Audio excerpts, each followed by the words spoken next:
राष्ट्रवादी काँग्रेस शरद पवार गटाचे आमदार जितेंद्र आव्हाड आता सोलापूरमध्ये आहेत आणि अहिल्यादेवींच्या स्मारकाला त्यांनी भेट देऊन त्यांचं अभिवादन त्या ठिकाणी केलेलं आहे।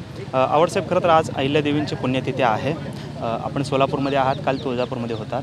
अहिल्यादेवींनी खरं तर देशभरामध्ये वेगवेगळ्या पद्धतीने मंदिरांचा जीर्णोद्धार केला, वेगवेगळ्या विहिरी आणि अशी सामाजिक कार्य मोठी उभे केली।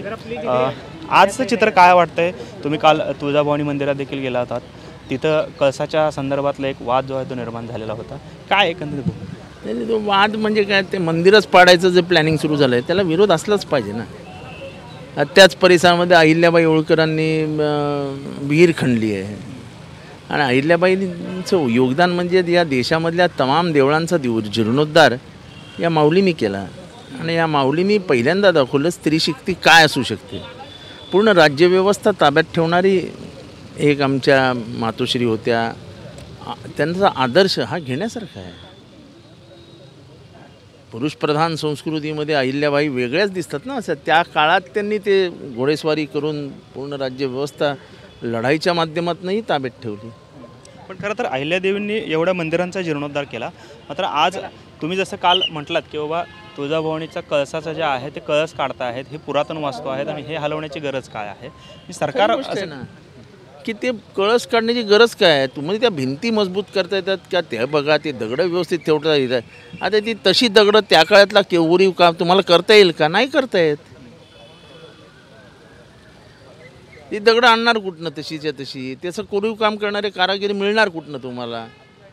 आणि आधुनिक काळामधलं देऊळ बनवायचं तर बाजूला बनवा, पण तुम्ही पुरातत्व विभागाचा किंवा ज्याचं पुरातन इतिहास आहे, हजारो वर्ष त्याचा इतिहास आहे, ती देवी कधी आली, कुठून आली, काही त्याचा इतिहास आहे का तुमच्याकडे? नाही। आपण फक्त एवढंच म्हणू शकतो की अनादी काळापासून ती देवी तिथे आहे। आता ज्या गाभाऱ्यामध्ये शिवाजी महाराज गेले होते, म्हणजे लुंबिनीला गेला तर बुद्धाचा जन्म झालेलं ठिकाण आजही लोकांनी जपून ठेवलं आहे। ती वीट जशीच्या तशी आहे तिथे। अहो, त्याचं काही ऐतिहासिक महत्त्व असतं, ते मिटवायचं आणि बुद्ध नेपाळमध्ये जन्मले होते असं दाखवाल तुम्ही? काय तुमचा भरोसा राहिलेला नाही या जगात। द्वारका उचलायला न्याला आणि वाराणसीला ठेवाल, म्हणाल द्वारका हल्ली, आता वाराणसीला गेली।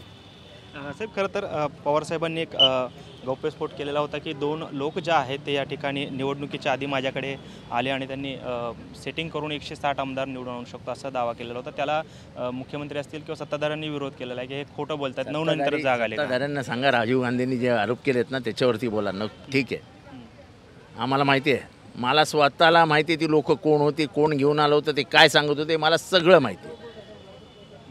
पण नावं का नाहीत समोर येत मग? आपण माझ्याही लक्षात नाही कोण नाव आहे, कोण लक्षात ठेवतो या। साहेब, दुसरा एक विषय असा आहे की नाशिकमध्ये बनावट वोटर ID कार्ड बनवणारे जे काही लोक आहेत, तर एका व्यक्तीचे 3 बनावट वोटर ID असल्याचं समोर आलेलं आहे। त्याचा ठाकरे गटाच्या नगरसेवकांनी देखील ते तुमचे ID कार्ड काय म्हणतात ते आधार कार्ड डुप्लिकेट बनवणाऱ्या फॅक्टरी आहेत लोकांच्या। हे काय नवीन आहे का? वोटर कार्ड बनवून मिळतं, आधार कार्ड बनवून मिळतं, ती बोटाला लावलेली शाई पुसून मिळते, त्याचं केमिकल विकत मिळतं। अहो, भारतात आता काय मिळत नाही? मॅनेज हा शब्द भारतीय राजकारणामधला आता परवलीचा शब्द झालेला आहे।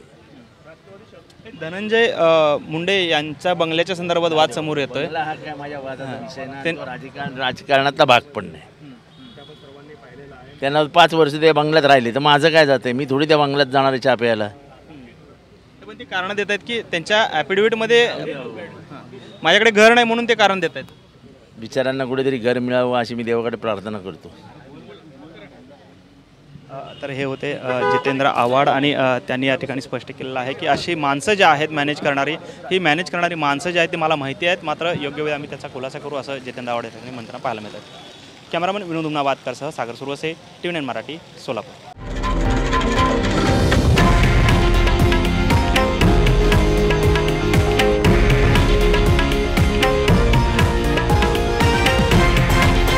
हे आहे देशातील नंबर 1 न्यूज नेटवर्क आणि आपण पाहत आहात TV9 मराठी, एकमेव।